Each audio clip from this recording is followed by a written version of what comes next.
অন্তর্বর্তী সরকারের উপদেষ্টা মাহফুজ আলম মব বন্ধের আহ্বান জানিয়ে বলেছেন, অভ্যুত্থানের পক্ষে হলে মব করা বন্ধ করেন, আর যদি মব করেন তাহলে আপনাদেরও ডেভিল হিসেবে ট্রিট করা হবে। আজকের ঘটনার পর আর কোনো অনুরোধ করা হবে না, আপনাদের কাজ না আইন নিজের হাতে তুলে নেওয়া। সবশেষ এমন হুঁশিয়ারি দেন মাহফুজ আলম।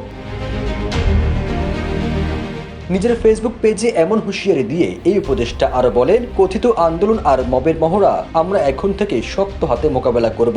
রাষ্ট্রকে অকার্যকর এবং ব্যর্থ প্রমাণের চেষ্টা করা হলে এক বিন্দু ছাড় দেওয়া হবে না।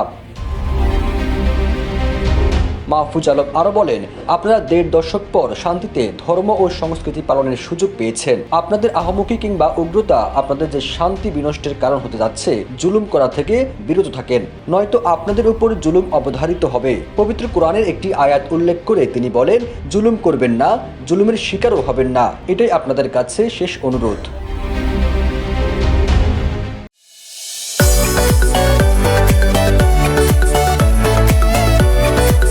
গত 5 ফেব্রুয়ারি স্বৈরাচার শেখ হাসিনার ভাষণকে ঘিরে ধানমন্ডি 32 নম্বর সহ দেশের 35টি জেলায় আওয়ামী লীগ নেতাদের বাড়ি ও বিভিন্ন স্থাপনায় ভাঙচুর ও অগ্নিসংযোগ এবং শেখ মুজিবুর রহমান ও শেখ পরিবারের সদস্যদের অর্ধশত মুরাল ভাঙ্গার ঘটনা ঘটে। এছাড়া গাজীপুরে হামলার শিকার হন শিক্ষার্থীরা। এসব ঘটনা বন্ধে সরকার আইন শৃঙ্খলা বাহিনী কোনো ব্যবস্থা নিতে পারেনি। এ নিয়ে নানা স্তরের মানুষের মধ্যে বিভিন্ন রকম প্রশ্ন তৈরি হয়। এর প্রেক্ষিতে শনিবার থেকে শুরু হয় বিশেষ অভিযান ডেভিল হান্ট।